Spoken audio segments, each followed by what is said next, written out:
بسم الله الرحمن الرحيم. الحمد لله رب العالمين، الصلاة والسلام على حبيبنا محمد وعلى آله وصحبه أجمعين. هەڵگرانی ئاڵای فەلسەفەی یۆنان و هەڵگرانی ئاڵای ئیسلام بە درێژایی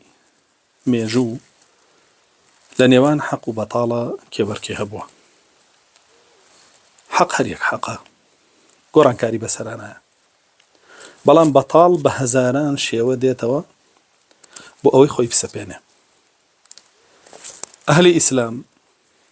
لە دوای جیلی سەحابەوە گەورەترین بەتاڵ ڕووی تێکردن کە بریتی بوو لە کردنی بەرگی فەلسەفەی یۆنان بە ئیسلامە و تێکەڵاوکردنی لەگەڵ ئیسلامە. ئەویش بۆ چەند مەبەستیە. یەکەمیان بۆ ئەوەی بازنەی تەوحید فراوان بکەن بە شێوەیەک کە کوفر و شیرکیش تێیە جێی بێتەوە، و بەو شێوەیە سوودمەندی سەرەکی ئەهلی کوفر خۆیان بن.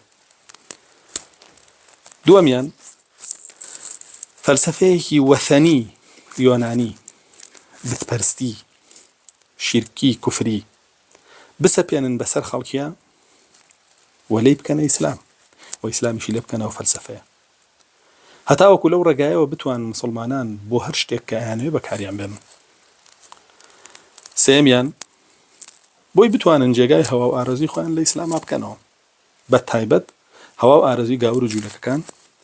کە ئەڵڵا جەلە جەلالوهو قەدەغەی لێ کردوین هەر ئاوڕیان بۆ بدەینەوە. ولئن اتبعت أهواءهم من بعد ما جاءك من العلم ما لك من الله من ولي ولا نصير لا يتكيترا ما لك من الله من ولي ولا واق لا يتكيترا إنك إذا لمن الظالمين. يعني مشركي أقر دعاي هوا عارزي يهود ونصارى بكي. وخالي شوارم لبروي مسلمانان بخانا شوين دجمنا كانيان وبيان كان بيرو كري ربازيوان كتارا ديكيش لم خالانيا هرهم يسركوتوبون. رسول الله صلى الله عليه وسلم أفرمي لتتبعن سنن من كان قبلكم. ايوه شوين بي اواني بيش خوتان حالا قرن بزبا بزد بال ببال حتى اوكو بشنا كوني بزن مجاش يو بدوانا اتن ليانا برسن كي أفرمي يهود ونصارى لروايات كتير أفرمي فارس وروم. وما حقيقتك ما أبي أقداري بين هالقراني آلاي بطال لدواي صحابه بيدابون بسر كرداتي جعدي كوري درهم آلاي فلسفي يونانو وثنيتي برس كردوا ويستي أو منهجة لخلقي بكاته إسلام وإسلاميش بكاته أو منهجة. بلام أهلي سنة جماعة بران بري وستانوا بآلاي حقي إسلامه بآلاي سنة توحيده كافريان كردن بويا بيني إمامي زهري فرمو الجعدي ليس بمسلم. شوين كوتي جعدي كوري درهم بهيت شوية مسلمانية. جعد سري بانكرا ودواء جهمي كوري صفوان هات همان آلاي هالقرت همان آلاي هالقرتو ودستي كربت جاءتي أهل حديثو ويستي همان منهج كمنهج فلسفي يونانا بكا لا مسلمانان بإسلام وإسلاميش بكات بو فلسفي أوان أو أبو سفياني ثوري سفياني كوري عيينو عبد الله كوري مبارك وإمام أوزاعي ومالك رضا ورحمة الله لهميان به بران بريان وستانو فرميان الجهمية كفار. جهمية كأنهم يعني كافرا. لدواي جهم معتزلة كان هاتن أو آلايان برس كردو جاري كتر همو جاري آلايان كوتو جروب يقدروا يسبونه همان آلايان برز كردو. معتزلة كان هاتن لقل كل أبي كان همان آلايان برس كردو ودجاتي أهل حديث وأهل إسلام يعني كرد. أو أبو إمامي شافعي وإمامي مالك وإمامي أحمد وإمامي البخاري غيري أواني جل إمام جورا كان تري إسلام هميان لأن بجواب هاتن وكافريان كردن وبكافريان دانان حتى سر جورا كان كابن عليبو إبراهيم كوري علي إمامي شافعي فرمي منه أو لا إله إلا الله يكون أبينه أولا لا إله إلا الله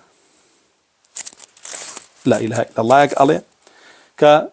أو دار قسي كردو لقال موسى عليه السلام بلا من لا إله إلا الله يقال كقسي كردو لقال موسى خوي بويا منو أولى لا إله إلا الله يكون أبينه وبشري كري غياسي مالثي ودواء أبيش حفصة فرد وأمانة هم شافعي كافري كردنو وبدواء أبيش إمام برز كان هم كافري عن كردن لمعتزلة كان لقال دواتريش كل أبيا كان كإمام أحمد بيجشتنو بيانجشتو وكافري كردن دو أوان كأو آلاء كوت أشعري كانوا ما تريد يكان هل ينقرتوا ودس ينقر ببانقشة بو همان بطال وبو همان منهجي كفري يوناني وتأسش بردواما بلام لسردمي أوانا هزو دا صلاة كوت دسيان مدتي كيزور حكمي ولاتاني إسلامي أنكر بلام وردا دا صلاة كان كوت أي بيهاتو لإستايا بإذن الله منهجي أهل سنة وجماعة لقش سندنو بلا سندنا رجل رجان آلاي أهلي حديث برز أكريت وجاري كتر إسلامي حقيقي فيري خلق يكريو لو إسلام يونانيان رزقار ما نبي بلانبر بأشاعر ما تريد يكانوا كلها بيكانيش باشما وكانيان كما بونوا بهمان شوا أهلي حديث وأهلي سنة بويان رابرين لوانا إمام بربهاري وأبو حامد السفرايني كهم جاري أي فرمو أخلص أصول الشافعي من أصول الأشعري فرمو من العقيدة وبيربا وراء منهج شافعي جاء كمو لمنهج أهل حديث وأهل حقه لمنهج كلامي يوناني أشعري ويخلق بها الناس يا شيء وإمامي كرجي قصاب أيشبه مان شوا كهالقري أو على أبو إمامي ابن تيمية ودعا إمامي ابن قيم وإمامي ابن بطو إمامي آجوري وزوري كتر لإمام برز كان ما أنت أو إمامي لا لك عيش بهمان شيء بربرتيم جمرعنا عندها وسريان تشعر كردن